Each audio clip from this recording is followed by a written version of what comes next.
back to around like who you are.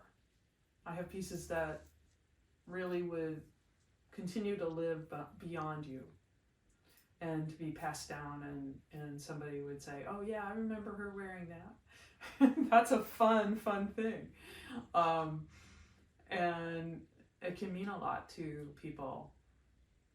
As an individual, it can mean a lot. So my objects are like that.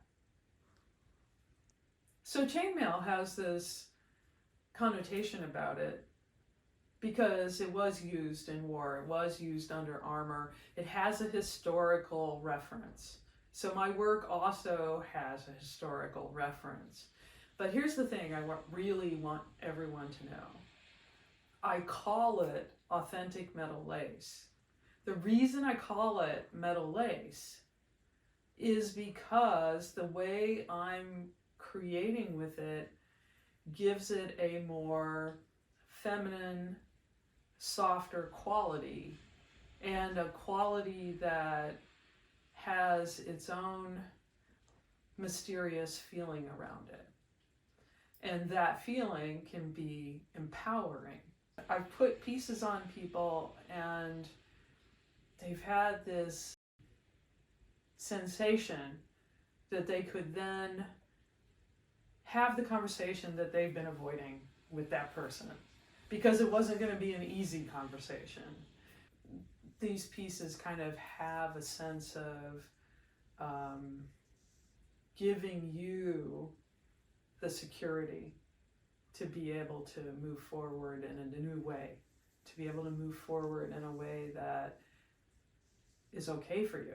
I think my pieces also just kind of give people the sensation of being who they want to be. They're expressive. My pieces are expressive. They're not sitting back.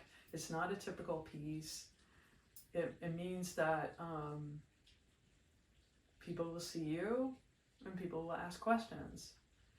So it's a very direct process. And they're a little flamboyant. Yippee! Yippee! We get to do that. That's fun. That's what they can be theatrical. Maybe you need to be at an event where you have to talk to a lot of people and you need to be seen. It can help you do that.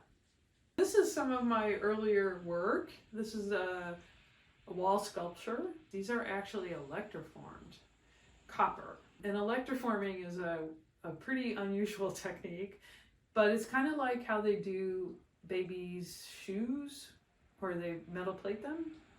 It's a form of building up layers and layers of plating.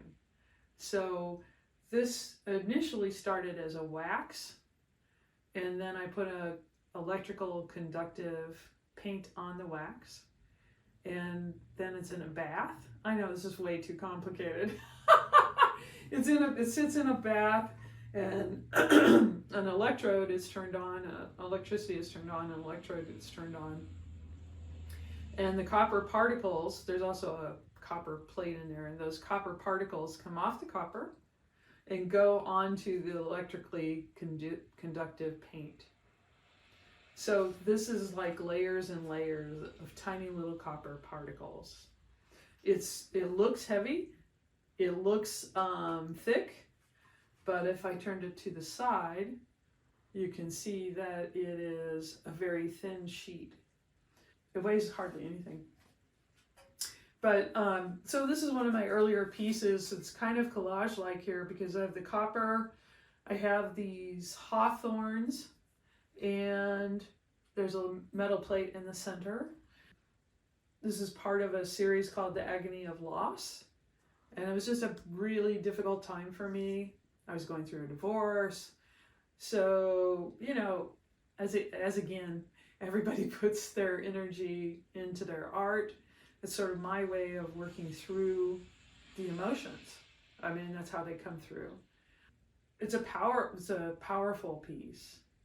And it's something that's kind of just a marker of that time. So I have pieces like this. I have pieces of jewelry that I made where I've done all the chainmail one ring at a time and put them together, including making all the rings, including all of this, just all of that, which is really, really time consuming.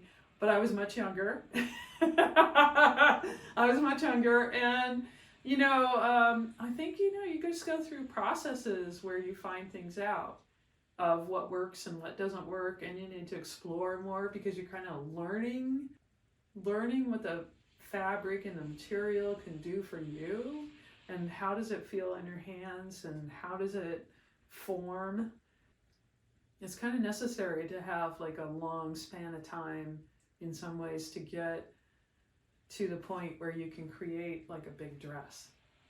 I mean, all of the techniques and information I used to make jewelry actually went into the construction of one of my dresses, because those dresses are actually made sometimes using jewelry techniques. That's why they're involved. That's why they take the time that they do.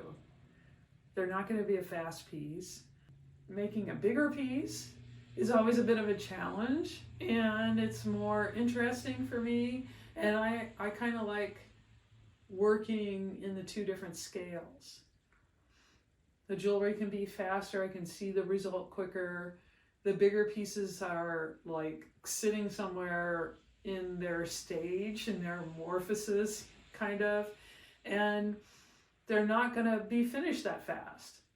And that's just like a lot of things we do in life. Some things are fast, some things are slow. It's a building, and we're building to do different things all the time.